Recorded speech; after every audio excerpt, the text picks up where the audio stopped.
Lost Onchain podcast by Irish NFT Gal.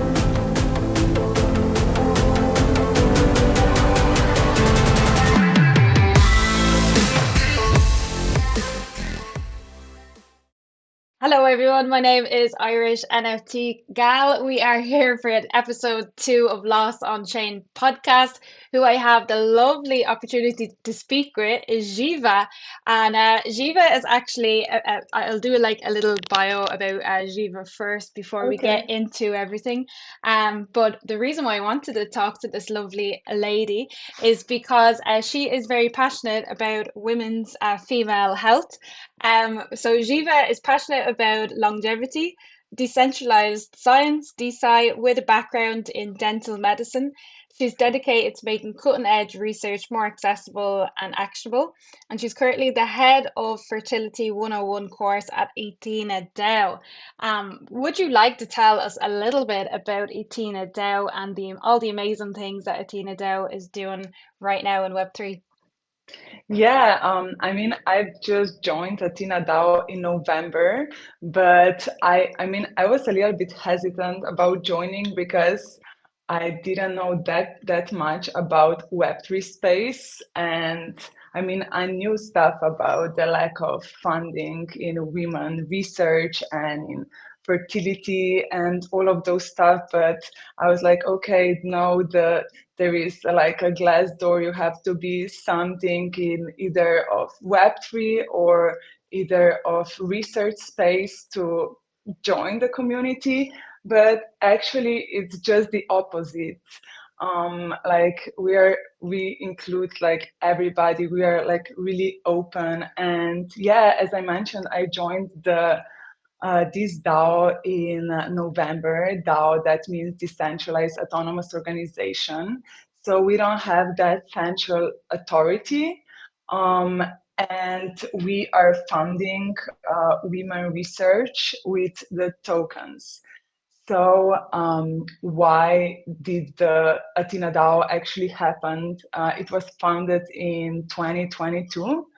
Um, and yeah, because of, I don't know if you know this, but only 10% of the research is found on women. And this wasn't actually by accident, but from 1977 till I think it was 1993 in US, the research done on female in their childbearing years was banned because of research where babies had some sort of defects, and that's why they were like, no, we're gonna stop that, and we're gonna conclude the research only on men, and we're gonna say that women are small men, and we're gonna just say, okay, if we have that and that results on men, we're just gonna translate that to women, and that's the result. And actually, it's not like that. We metabolize substances differently. I don't know the trend that was about. I mean, it's still ongoing about intermittent fasting. I tried that as well, and it just wasn't working for me. And I was like, okay, maybe it just isn't working for me, but is it working for women? And I was looking at the research and I couldn't find almost anything. And then I found, I think it was one minor Japanese research, and it was like, oh, it's not that beneficial to work out on empty stomach because you're using your muscle as a fuel. And I was like, oh, but why can men do that? And yeah, we are really not the same. And yeah, that's why I was like, okay, but where can I find this information? I think that I've gotten like really off topic with describing everything, but maybe I just, yeah, I like to share the story how I gotten into women's health, because as you mentioned, I have background in dental medicine.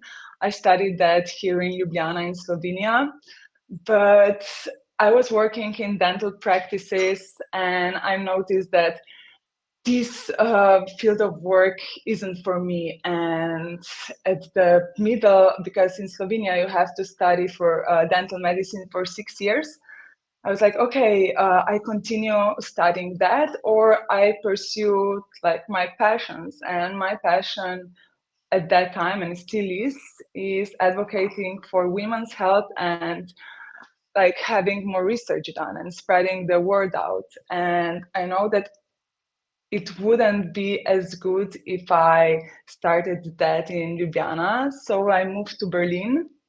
That was in February last year, so it's 1 year from now. And yeah, I attended there the Longevity Week Berlin, which was happening there for the first year.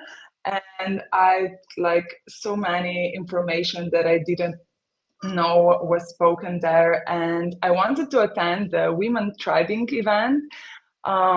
It is, I think, the doctor, her name is Tamara. She's Serbian, but she lives in Berlin as well. She's done 2 events and they're like super informative. She just messaged me that she's gonna be doing one in May as well. She had all of those amazing doctors doing HRT, that's hormonal replacement therapy, sexual health, and everything that has to do with women. But I wasn't selected for that because I applied too late. So at the same time, the event at the molecule offices was going on. And I Googled molecule and I saw that this is something called DeSci. And I was like, what is DeSci? And it's decentralized science. So, okay, but this is crypto. I don't know anything about crypto. But yeah, I'm just gonna show up and like take a look what they're talking about. And yeah, I went there. There weren't like too many people. Most of the people were crypto natives. But yeah, when people started talking, I know there was Lawrence Ion from AthenaDAO. This is also another DAO which focuses on longevity. And there I heard about AthenaDAO, and with their opening sentence, do you know that only 10% of research is done on women? And I was like, oh my God, somebody else is talking about that. And I was, yes, super impressed about their business model, how they found research which is women specific. So, like right now, we are funding ovarian aging research by Mario Cordero. We are also having Twitter Spaces. I think tomorrow, yeah, we are having them tomorrow. And they're granting scholarships for scholars who are studying medicine. Or I know that we have like so many interesting students and contributors because we have different working groups. I'm a part of community and awareness working group, and then we have science and deal flow and data. And yeah, like everybody's contributing on their part. And yeah, as I mentioned, I wasn't, I mean, I was too nervous to start contributing back then because I was, yeah, too much of a newbie in this field, and I just wanted to learn more before I start speaking to those people. I don't know if this is just like a women's thing, but I think that guys, they're not more confident, but they don't care that much if they sound stupid or if they come across, oh, I don't know that much about this field, but I'm still gonna talk to those guys. I And I definitely agree with that. I think in comparison, like being a woman myself, I definitely see like guys being confident in the unknown area and women holding yeah. back unless they're an expert, but you won't be an expert unless you actually start.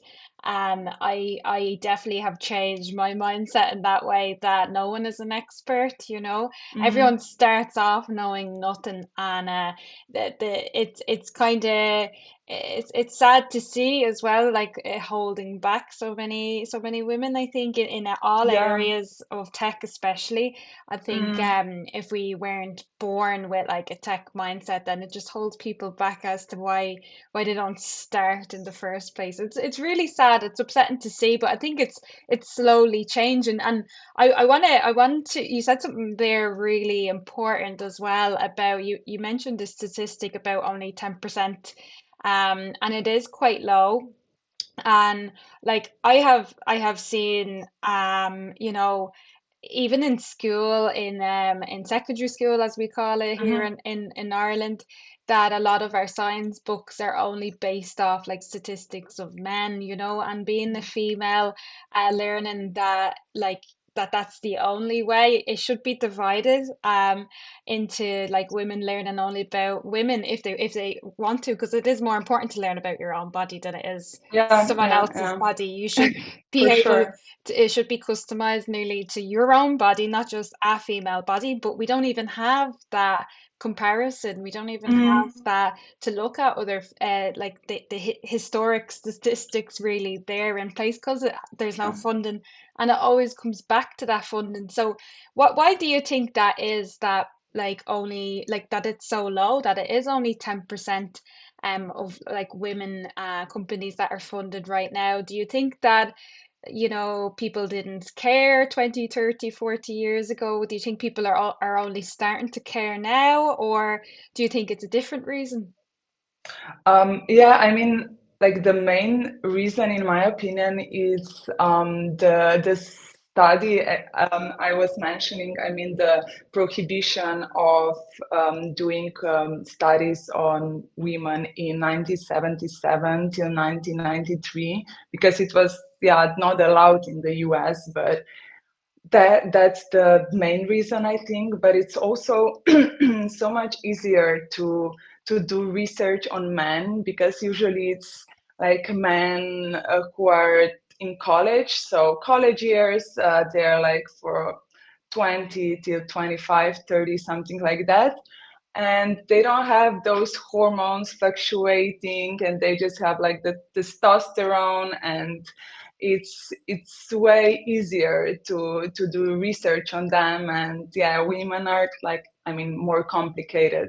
We have our periods, we have our hormones, one day like that, the other day like that, and yeah, it's much easier to do research on men, yeah, and just to say, okay, these are the results that we got, and now that we're gonna implement that on women. And yeah, it's as I mentioned, it's not only important to do like women specific studies on women, but also to do the general studies on women as well, because we metabolize the things differently as men. I don't know if we take some sort of prescribed drugs, like men metabolize it like in that sort of way, and women metabolize it in that sort of way. And but we need to have the data so we can tell people like how to even use drugs. So yeah, there's really not enough of research done, and not enough of data that we have right now. I'm glad you mentioned as well earlier on, you said about intermittent fasting, that Hmm, hmm. it's not so wise for women to do it. So it's definitely not as important as it is for men. And I think men instantly assume what's good for them is also good for everyone. Um, Yeah. so like what in your opinion, is there something like that that's obviously, you know, good for women to do Mhm. in terms of Yeah, exercise that's maybe not so good to do for men, yeah. for anyone listening? Like one podcast that I really think that all of the women should listen to. I don't know if I shared it on my socials, but it's with Dr. Stacy Sims. I know that she was on the Huberman podcast. I think it was this summer, like in June or August, something like that. And she's just spilling facts and about I know that she said that women have to consume some sort of protein in the window from, I think, just after the workout, or like, I think it has to be maximum 40 minutes from the workout, and men can consume protein like even 2 hours after the workout, because it just, we metabolize things differently. And so after the workout, you need to feed your muscles from, and yeah, it's so much different. And also she mentions on that podcast that like men can only like drink their cup of coffee and their water, and they go work out and they're gonna burn fat. And with women, we're gonna, if we train on empty stomachs, we're gonna burn our muscles. So that's like my, it was just this morning, because I was doing workout this morning, and I was like, okay, it's so much easier to just drink coffee and have a breakfast after my workout. But you just need to have like a little source of protein and a little source of carbs, like for the energy. So I usually do coffee with a lot of milk and collagen. So with that, I have the protein, and then I do, I don't know, half of banana or something like that. If you're, because I don't know, not everybody likes to work out on full stomach. So just so you have a little of a base. So yeah, that's super important.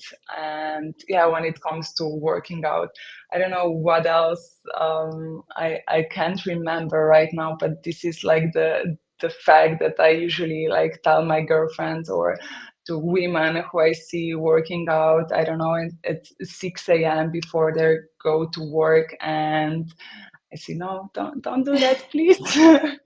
And what do you think about, like, because definitely I've worked out so many times going to the gym early in the morning. Like, Yeah. I go with my boyfriend sometimes on an Hmm. empty Hmm. stomach because it's what he does. So sometimes I follow, as a lot of Yeah. women do. They follow what men do to see, like, Hmm. can Of they keep course. up? Can they, And because the data was also only done on men, and they exactly. have And like beneficial results from that practices, and and then we okay, don't let's know just any apply it difference. on, Yeah, and we exactly, let's just apply it on women. Yeah, yeah. exactly. And I don't know about you, but I get very cranky. So my Hmm. mood goes like this, it swings as high as it can if I'm hungry. And I Yeah. like think it's not just, okay, it's not just if women are on their period do they get moody. It could be any part of, throughout their cycle.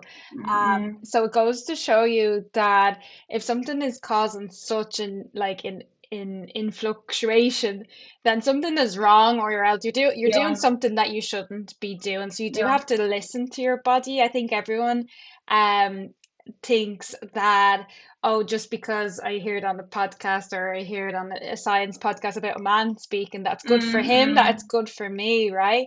We definitely Yeah, need to listen to more women in that regard about our yep, health and about our food intake and so on, because yeah. what's good for men isn't always wise for women. It can actually do us damage. And I think that's what I wanted to kind of like people that are listening to learn about their own bodies, and don't Mhm. always believe that men and women are the same in that regard. We're really not. We're more we're more difficult creatures in that way to Yeah, yeah, understand for our sure. own bodies.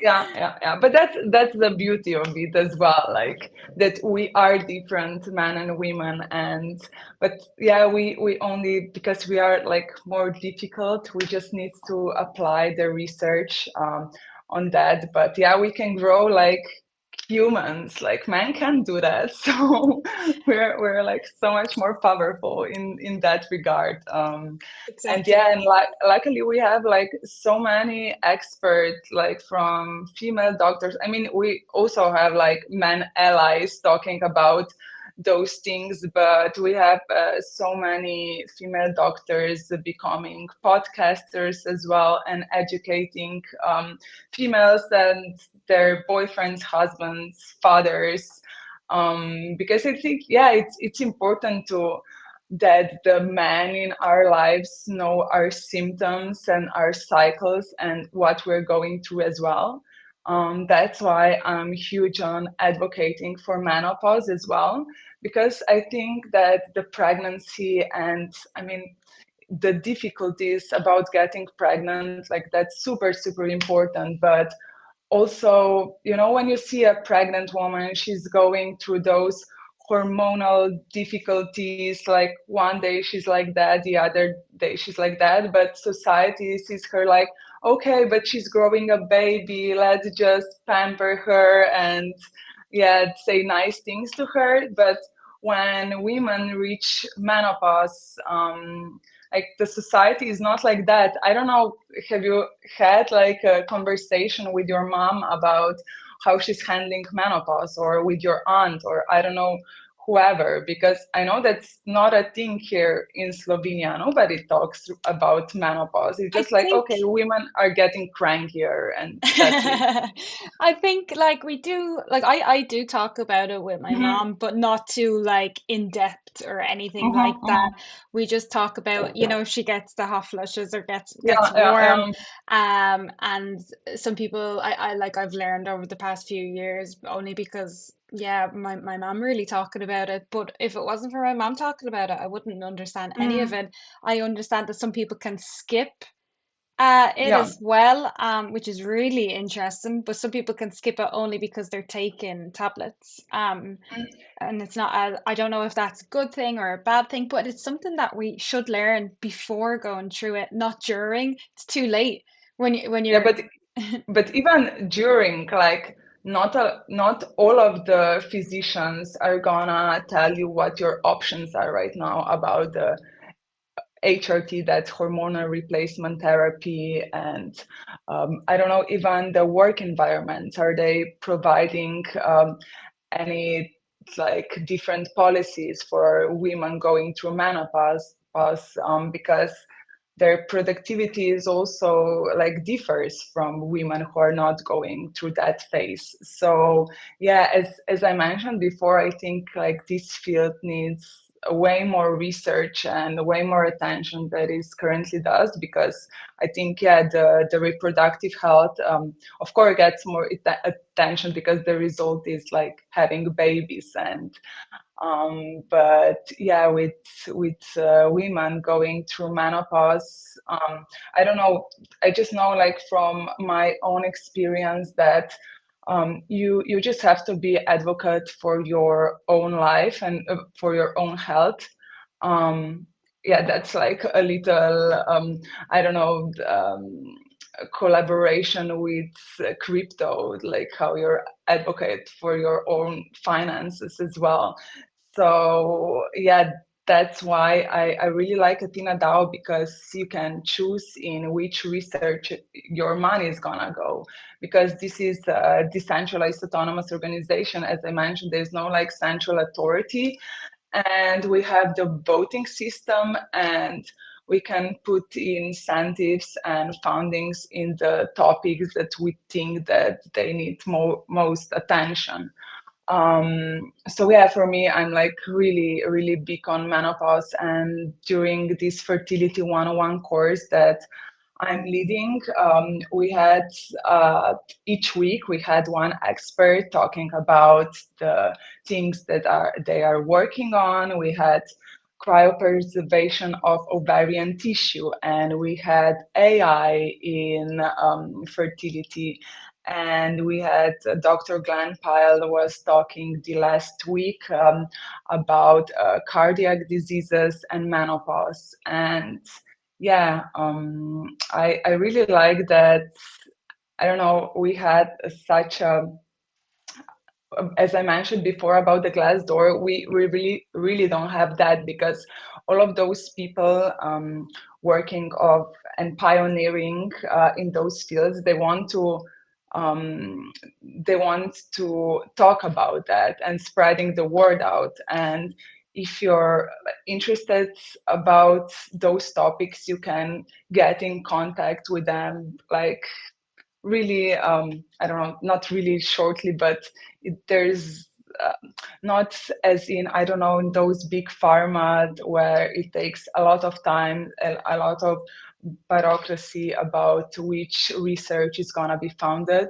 Here is like way faster, shorter, and yeah, you have like the relationship with those scientists, like as tomorrow that we are having the X Spaces with Mario Cordero, Dr. Mario Cordero about the ovarian aging research. We're gonna be talking to him. So everybody who has founded the project or who hasn't founded the project, they can ask him questions.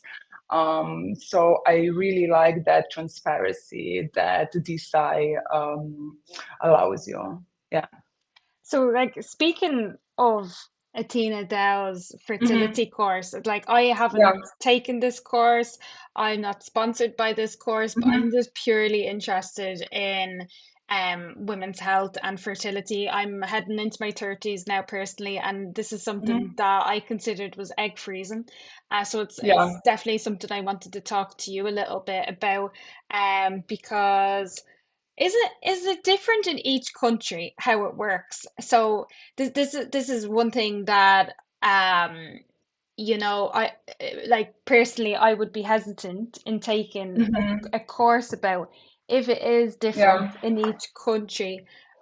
But I want to obviously learn about maybe like the age or the importance of egg freezing and how it actually works. A lot of Hmm. people, like I've done some research, not a lot, I've done some Hmm. research. It can be quite expensive. You Yeah. pay a lot for actually Egg what retrieval yeah, for and like you pay per year for it. It's not actually the hmm. first payment. There's so many Yeah, extra yeah, yeah. payments. So they keep it in those banks. Yeah, yeah, yeah. You have to Yeah, pay for that each year. Yeah.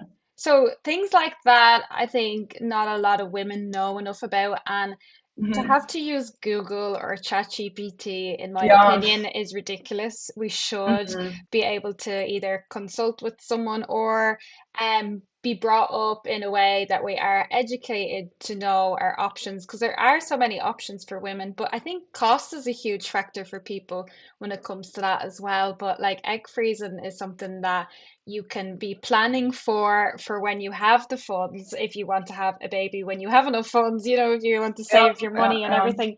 So yeah, I wanted to ask you a little bit about yeah, about, so does it go into detail in the course about IVF and egg freezing? Because they would be the two main things that would catch my attention as to why I Mhm, would mhm. want to do the course. Yeah, yeah. We were talking, of course, about the egg freezing, about IVF, about yeah, cryopreservation. As I mentioned before, we had a speaker about cryopreservation of ovarian tissue. So that's like the whole ovaries being frozen. So that's being done usually on cancer patients who are not even in the puberty yet. But yeah, we have, as I mentioned, one speaker each week. So the first speaker, it was Dr. Arshia. He had like a Q&A session. So the women could, it's mostly women. We have some men as well. So that's like really promising, because I don't think that only women should be like taught about those things, because I don't know if it's fertility, it affects, I mean, of course, it can be like same-sex couples, but if it affects one man and woman, I don't know why only women should be learning about that and advocating for their health, because it's like family's health. It if it involves reproduction, of course.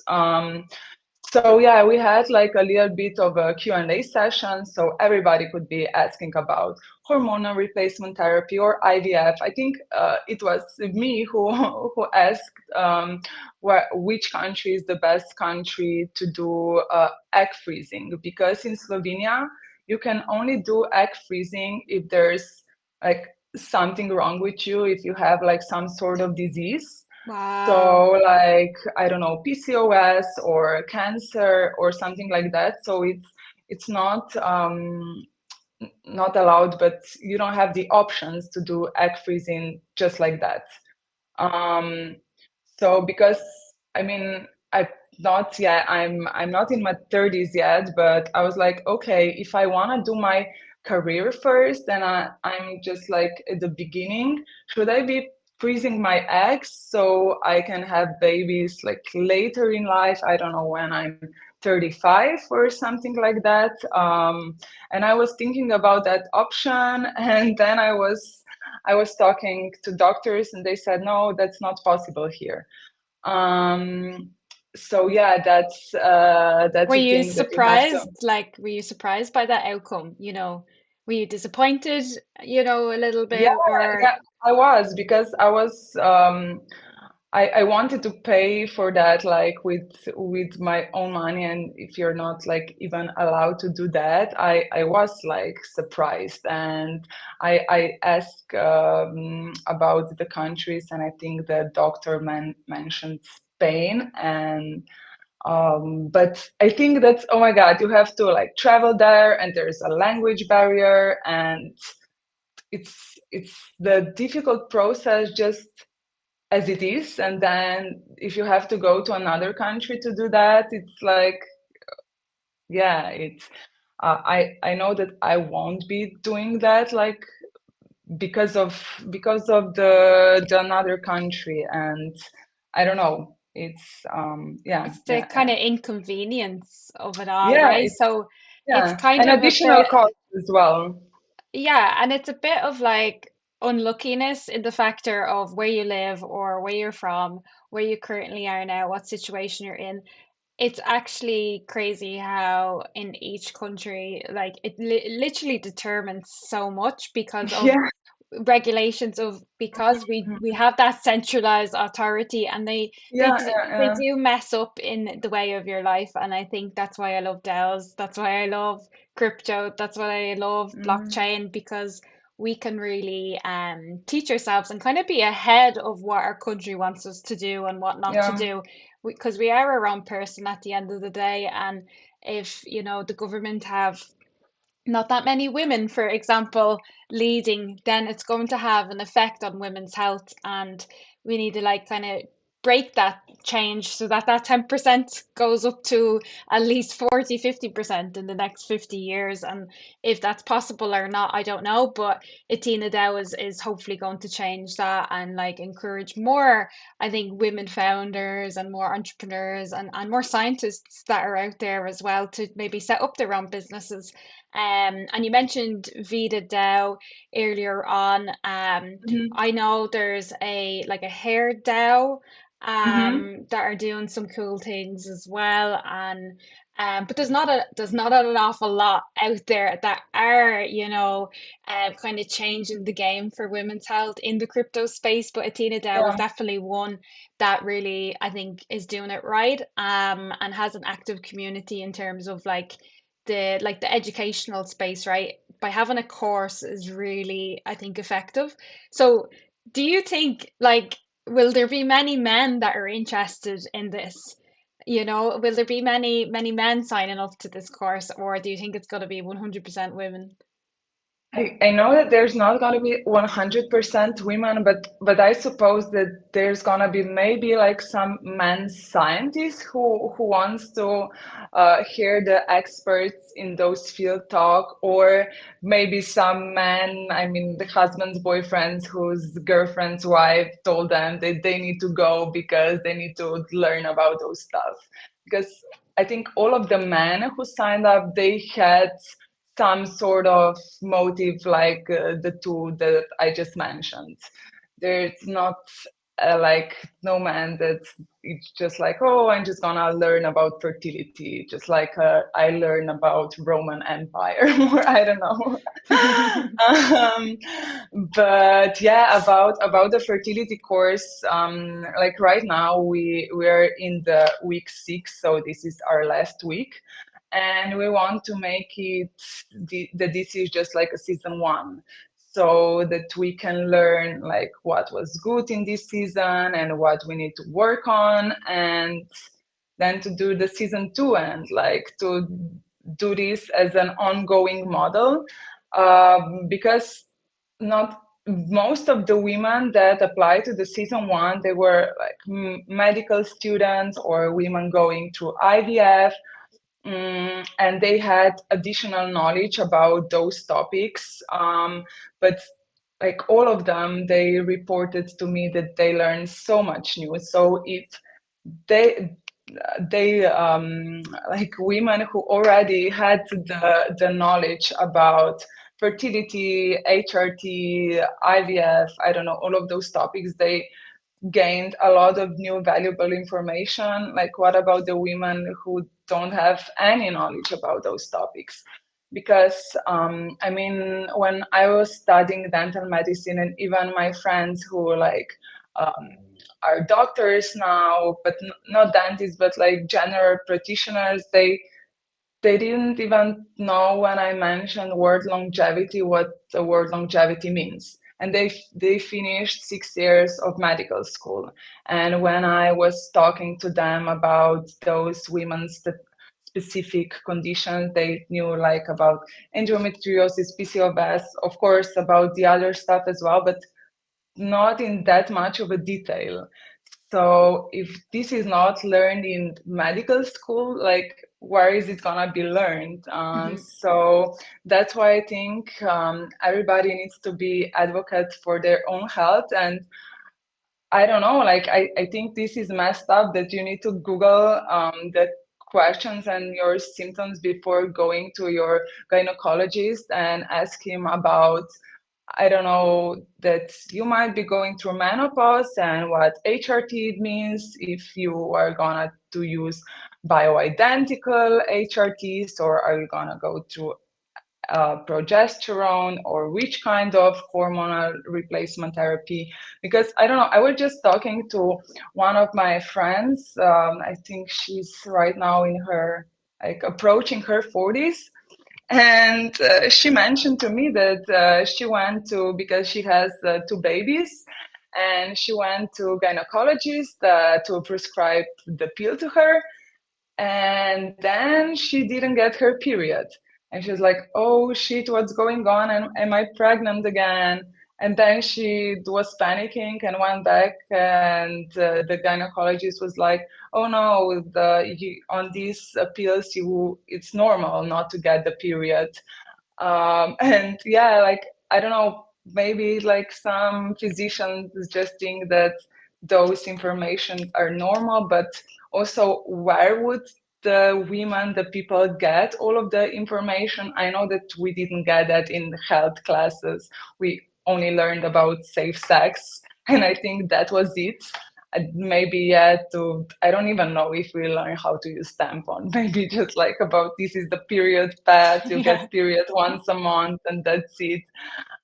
I just So yeah, remember learning that tampons could kill you. That's all I remember, like learning about when I was a kid. That's how like scared I was of my own body.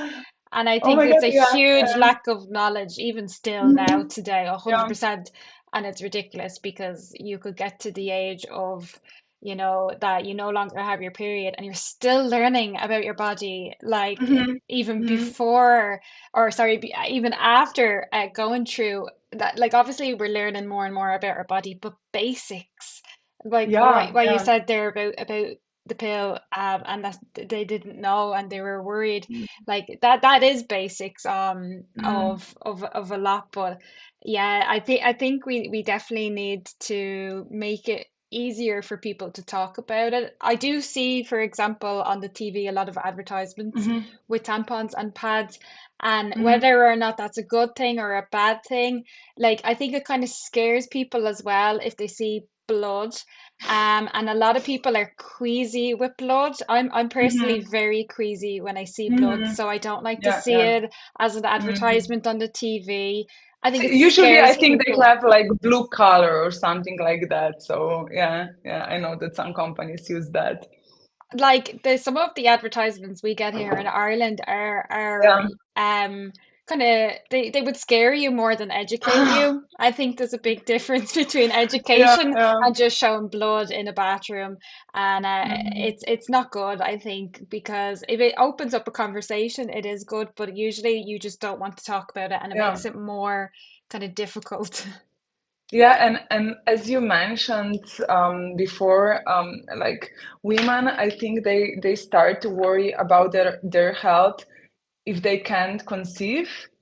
And then maybe in menopause, when they experience those hot flashes and disturbances with sleep and incontinence and osteoporosis. But usually, I mean, I wouldn't say that it is already too late, but we can do so much more like before that. But the feedback that I get from people, I mean, from women that are my age who don't want to like be thinking about babies just yet and who are just starting out their careers. Like some of them are like even happy when they miss their period. But this should be like a really alarming sign that, oh no, you skipped your period, like something is really wrong with your body, because that's the fact that you're ovulating every month, and that if not there's no baby, I mean, if you're not pregnant, that you get your periods as well. This is like the basic, this is like the basic thing that you should be doing every month. So I think, yeah, the thing you should have is the menstrual calendar, so you have your period, I don't know, every 28 days, and that it lasts, I think, from 4 to 7 days or something like that. And with this stressful lifestyle that we have, and always running around pursuing goals and not taking the time to just chill and even, I don't know, to do cycle syncing as a woman, it's, I don't know, really difficult for our well-being. And yeah, it's, I don't know, I had like trouble with weight, because I was like really underweight when I was in middle school, and I didn't have my period for 2 years. So this is like when something like that happens to you, this is like a really alarming thing. Not just, oh yeah, I don't have to bleed now every month, and I don't have to have cramps. I mean, cramps, they are like, you can do a lot of things about that, like with anti-inflammatory diet before your period, and eating or drinking a lot of magnesium, that helps as well. But yeah, I just want to maybe emphasize the fact that not having the period and not ovulating, this is not only bad for like, maybe you won't be able to have babies or having trouble with having babies, but it's also, as a woman, that's like a sign that something is wrong with you, or either there are the hormone imbalances, or you are too stressed in your life. But yeah, you, that's why I think like it's just like you go to your dentist every half a year, or at least you should. You should be doing your lab tests every year to see how your hormones are doing, how your vitamins and everything. So I, as a woman, you don't have like a plan that applies to everybody. I mean, even as a man, but I think even more as a woman. So it's important to do some sort of cycle thinking. You don't have to be like obsessed and do every day, oh, I have to eat this, I have to work out like this. But I don't know, during ovulation, you're more talkative, you are more, you can perform better at work, you're like sharper in your brain. But like during, when you're experiencing PMS, it's not like only bad, but you're like more emotional, so you can connect with people better. So that's like the time to connect. So in your work environment as well, that doesn't just mean that you'll be just going to work and then exhausted and then staying on the couch, but you can use your cycling and your hormones, like for your own good. And those topics, I think, shouldn't be just talked only like between women, but I don't know, like my boyfriend knows all of these things and he knows when to pick the fight. He knows that if we're gonna be fighting during my PMSing or menstruating, that it's not gonna be constructive fight. And if he's gonna be talking, I mean, like having some critique or I don't know, whichever during my ovulation phase, you know that he's gonna be getting like constructive feedback. So that's like one approach as well for better relationships in your life. But yeah, like I don't know, during PMS you should be eating more carbs because your body needs more. So that's why you have all of those cravings. And everything has its why. And yeah, because as a woman you're not you don't have all of those facts.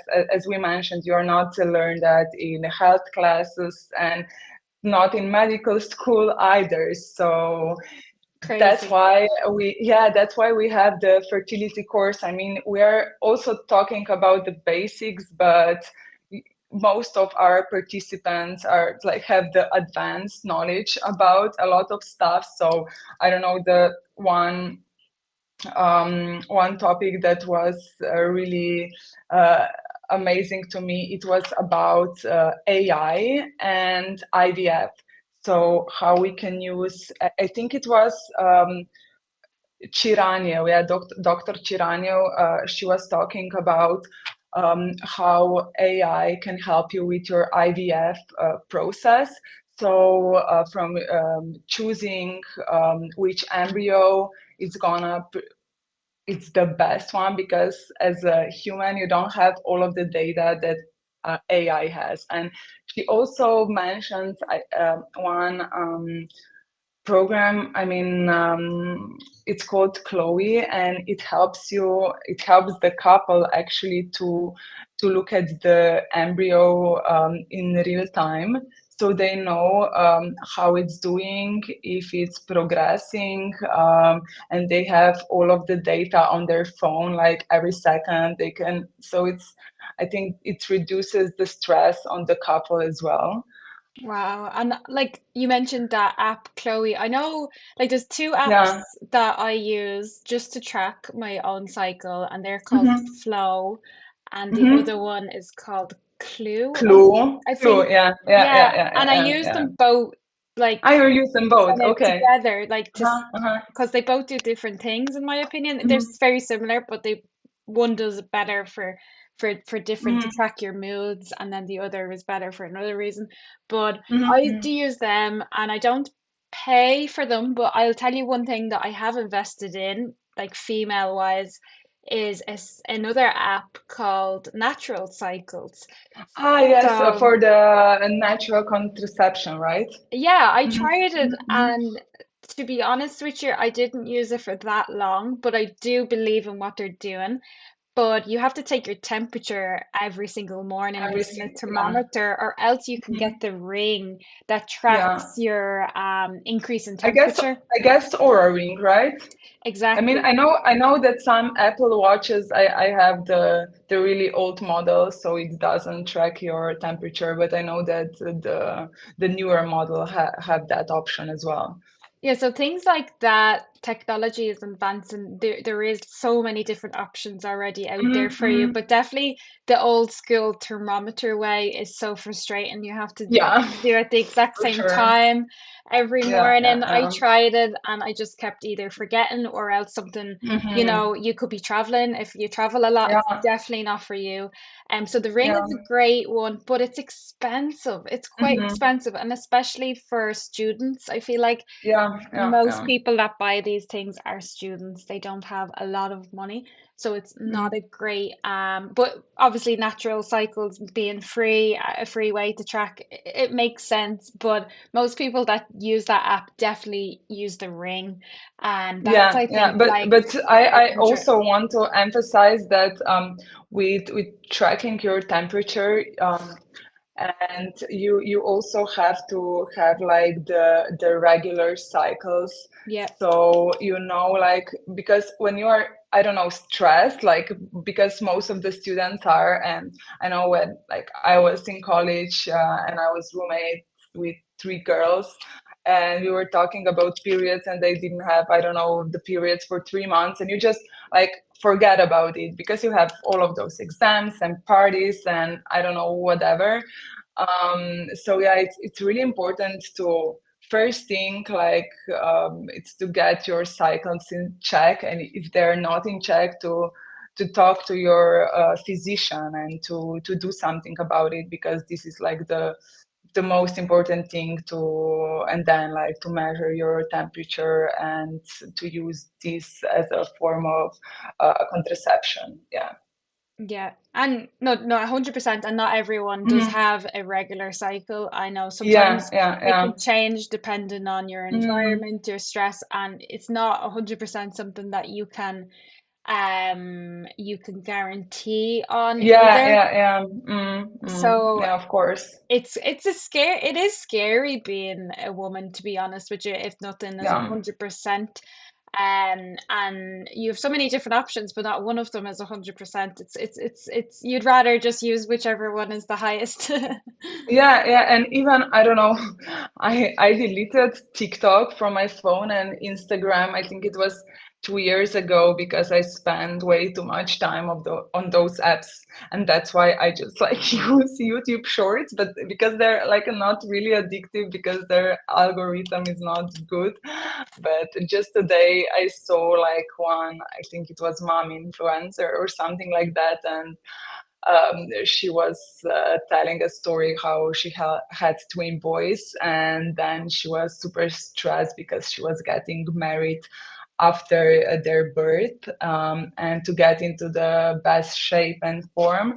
And yeah, she looked amazing and everything, but now she's having trouble with conceiving. So it's like, as a woman, I think that men's bodies can take way much more stress and manipulation, or I don't know how to put it, compared to a woman. So yeah, it's like really difficult, like to juggle everything, to look perfect, and yeah, to be as fit as you can be, because fit can look very different from woman to woman. Like, some women just have naturally higher fat percentage to another woman, like, um, and those, I think, are the topics that we are not talking about. And then you're, I don't know, stressed from work, or you have to do that and that assignment, and you have to clean the house as well, and you have the whole schedule, like,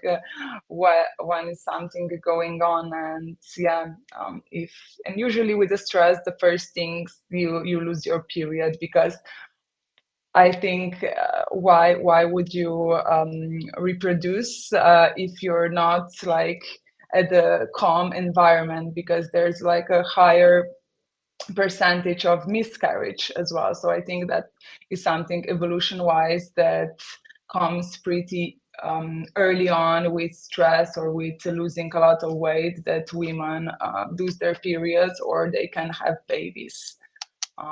Yeah, yeah. So. I follow Mm. a lot of accounts on social media because I Mhm. actually find them just very inspiring, and a lot of them are the child-free communities. Mhm, I don't know mhm, if you've mhm, seen any of them on like I follow a bunch of them on Instagram, and mm, I think there's a few on TikTok. I know you're not on TikTok, mhm. but I Yeah. am obsessed. So yeah, like I see, I don't know if it's just becoming more and more that people are becoming more and more outspoken, Mhm, or like, and that's obviously a great thing, But do you think like there's more women now that like want to have kids, in the world now as well? I think like with the high price of the market, like the economic situation as well, a lot of people can't afford to have kids.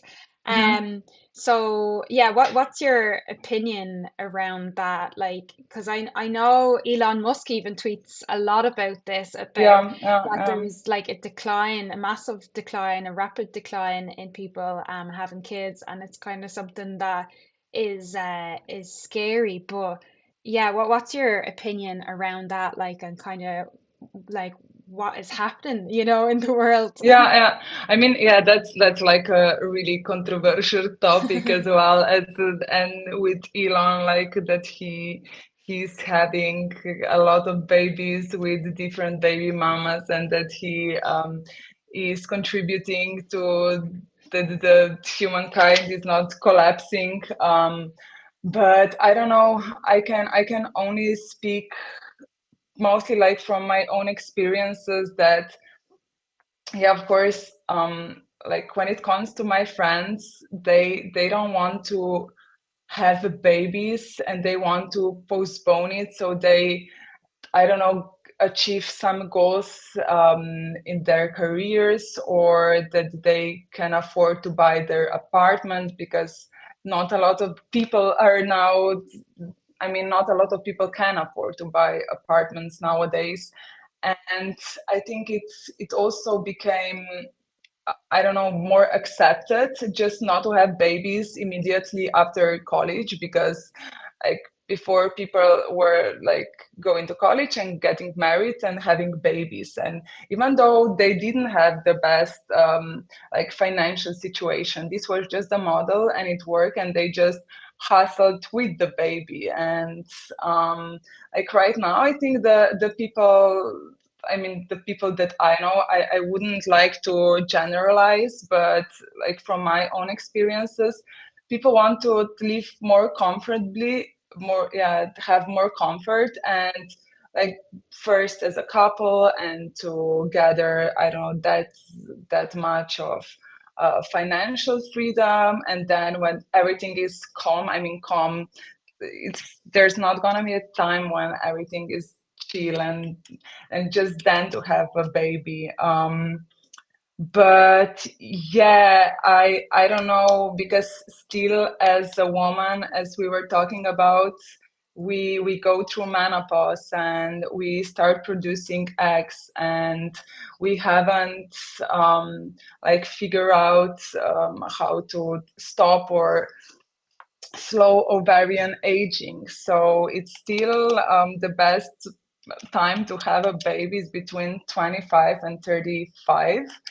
Um, and yeah, that's the when, I don't know, the other sex, so men are going through the most of their career breakthroughs.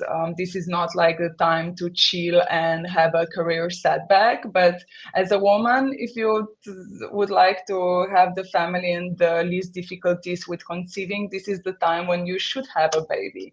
So yeah, the I don't know, like people, not that women want to be selfish, but yeah, of course they want to be selfish, because why would they start working and have all the career setbacks? Because it's also like really difficult coming to work when you have babies, because usually as a woman you spend more time with them than a man, because I don't know, of the breastfeeding, and with the infants, usually women connect better than men. Men usually connect better when they're like a little bit older and they can play with them. So, um, yeah, I mean, in Slovenia, you have the maternal leave like for 1 year. So this is like a good thing, because I know that in US, I think you only have 6 weeks or something like that. It's like a really, really short period of time, and I don't know how women can go like straight back to work. It's like, wow, I'm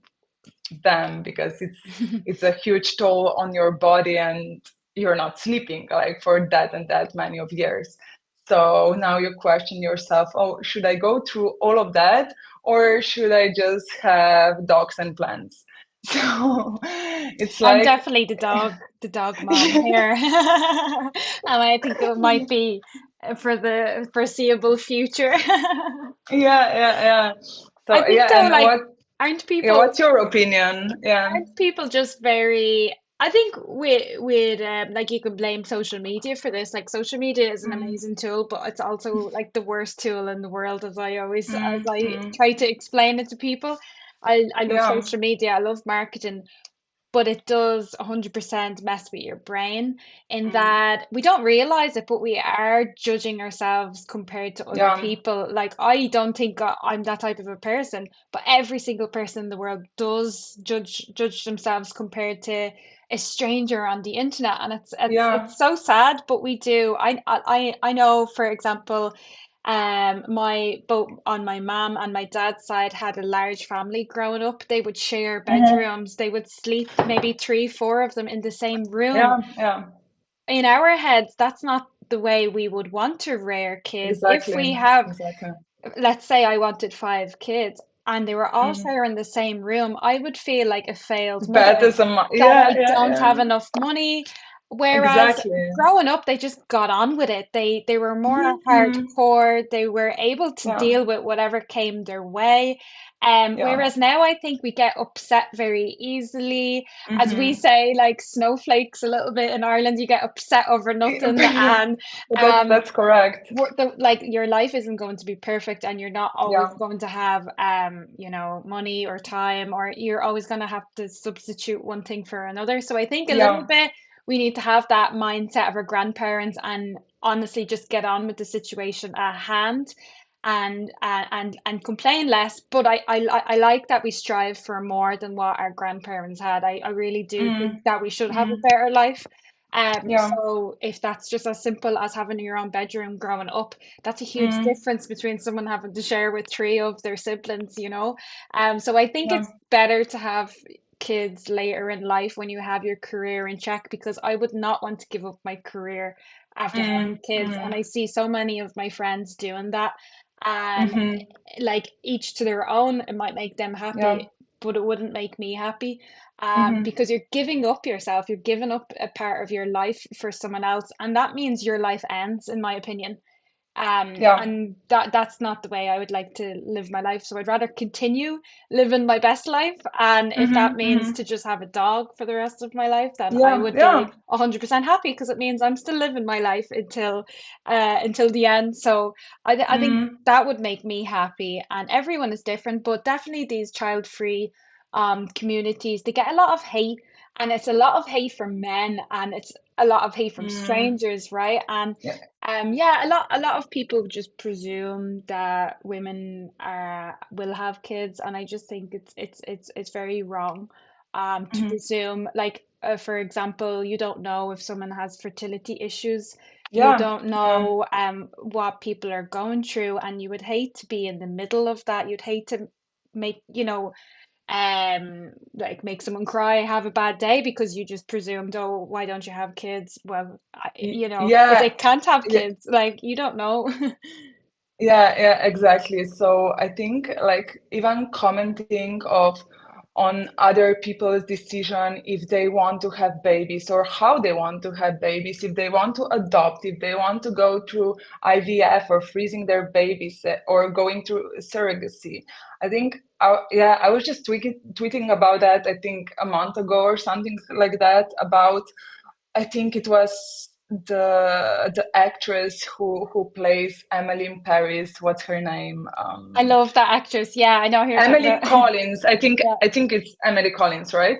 I know that it was announced that she and her husband they welcomed their baby via surrogacy, and there was a major backlash, at least on my Twitter, on my For You page, about how celebrities are now only doing the surrogacy because they don't want to deal with pregnancy. And I mean, who knows her story? Like maybe she has been struggling with infertility for 10 years. I don't know. Like I'm like, oh my, why are you even commenting on that? It's not your story. They decided to have a baby and they have a baby. And So that's why I'm like, to each their own. And even now with Sam Altman and him having a baby, they're like all of those comments like you shouldn't have a baby and it's not your own and it's the IVF baby. I don't know what,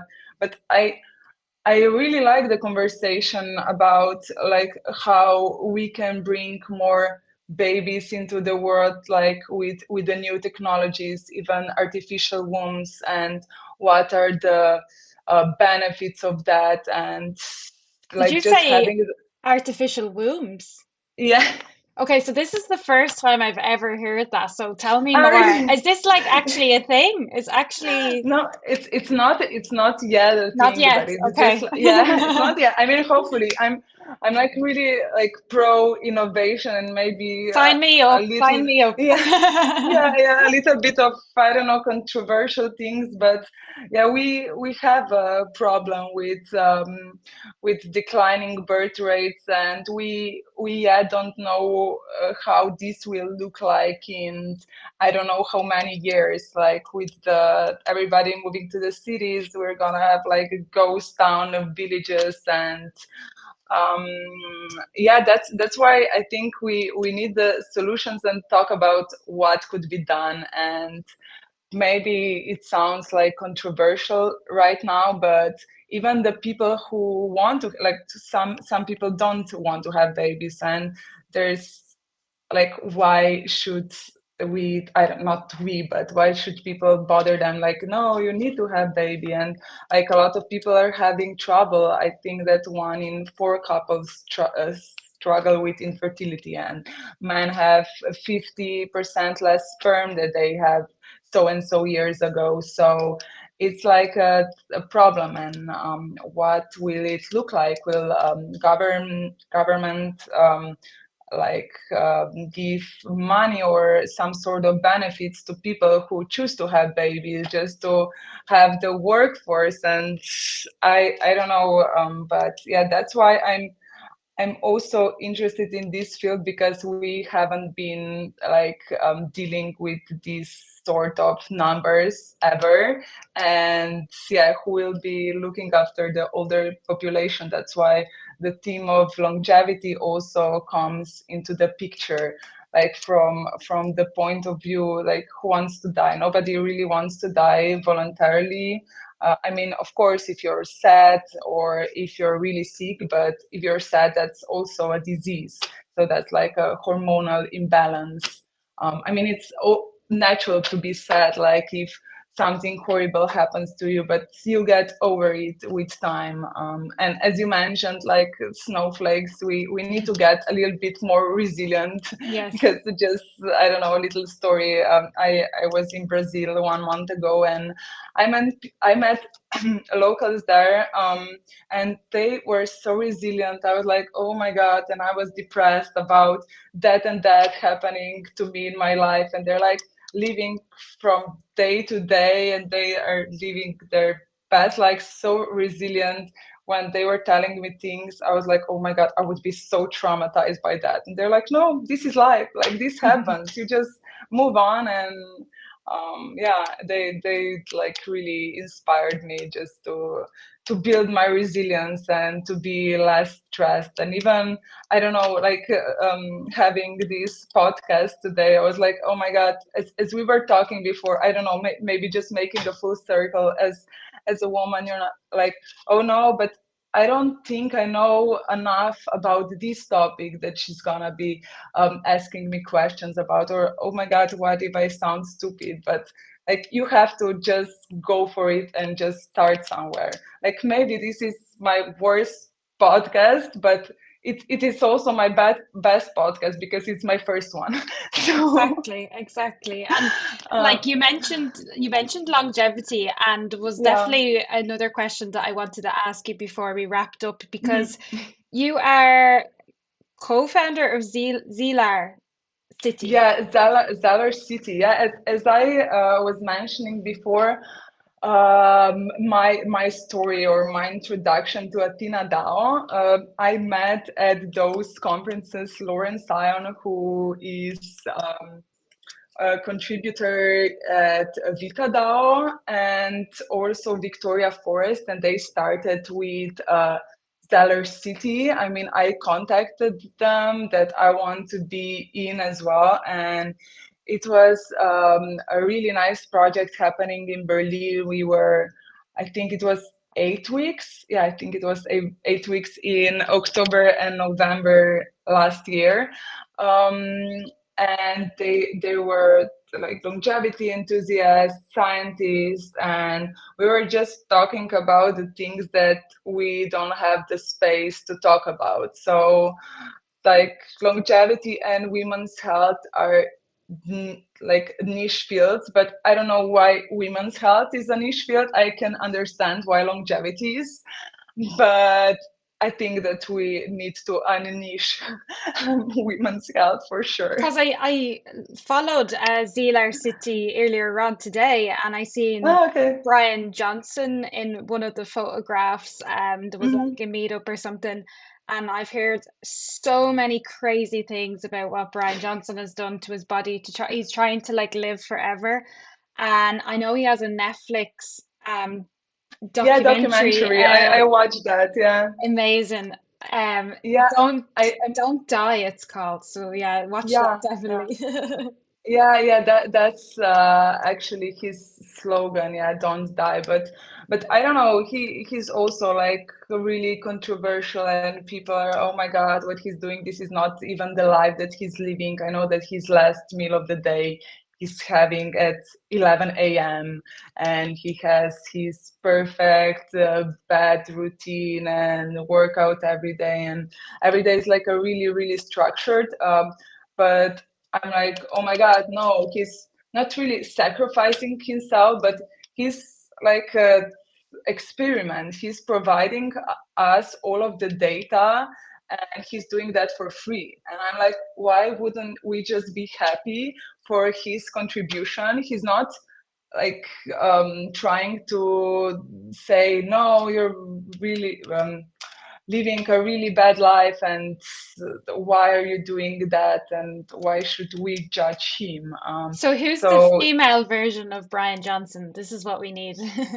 yeah, this is what we need, but we don't have that. I mean, I know that he has his assistant on his protocol as well. It's called the blueprint, his protocol. So everything from exercise to sleep to I don't know, lasers and red light therapy. But I haven't really gotten through if it's like different each time of the cycle or he's just doing the same thing for her. Because I know that it's like really hardcore, but I know also that he's measuring all of her metrics. So I think that of course it's a great way that he put it like I mean that he implemented it on her, but I haven't really done that much of a research how it affects women, to be honest. Yeah. Yeah, I need to check out his assistant and try and find any information that like any research that she's conducted. I think it would be really Yeah, interesting yeah, yeah, for everyone exactly. to have a look. But before I let you go, I wanted Yeah. to just ask you, what is the future look like for Athena DAO? What do you hope the future to look like for Athena DAO in terms of Web3 and blockchain? The future, yeah, the first thing, I mean, yeah, the fertility one course is not that much based on the blockchain. I mean, it's onboarding women to the field. I mean, it's educating women about those topics, but it's also onboarding them to Web3 field. So we provide them the knowledge about the women's health problems, and we also give them the financial solution, how they can advocate for themselves, just like I mentioned before, from health to finances.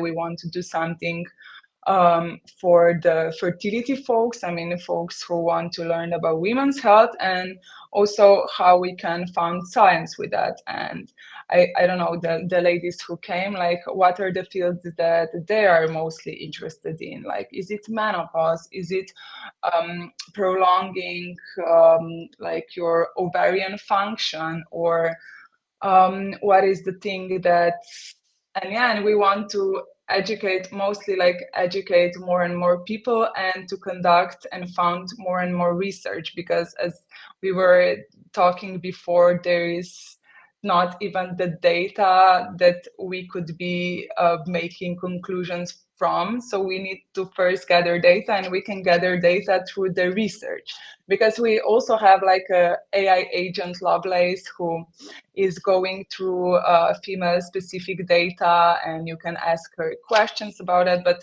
yeah, she has the data who is like available now, but we need more. So I think education and yeah, funding research and just spreading the word out. I think more and more, not only women, but like all of the people involved, and that those topics become, maybe this is like my personal goal, that the topics of HRT, menopause, IVF, egg freezing becomes not really a niche topics, but like general knowledge topics that everybody knows and everybody learns is in school, or yeah, yeah, Let's make it a general topic. yeah, Absolutely. I yeah, think I think 100% it should be, and I believe we said that earlier in the podcast as well, that it's a niche right now, but it shouldn't be. yeah. It like, how many women are there in the world? There is, it's not a niche at all. Yeah, And exactly. And I think that 80% of the purchasing choices are made by women. mhm. So why wouldn't like women make the choice to fund women specific research? I mean, not only women specific research, but just research that can be done on women as well. So yeah, yeah, we just need to like close this gap. Absolutely. So it's not too late.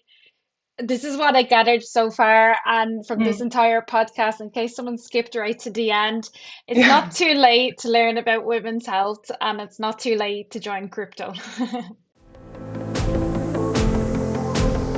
Lost on Chain podcast by Irish NFT DAO.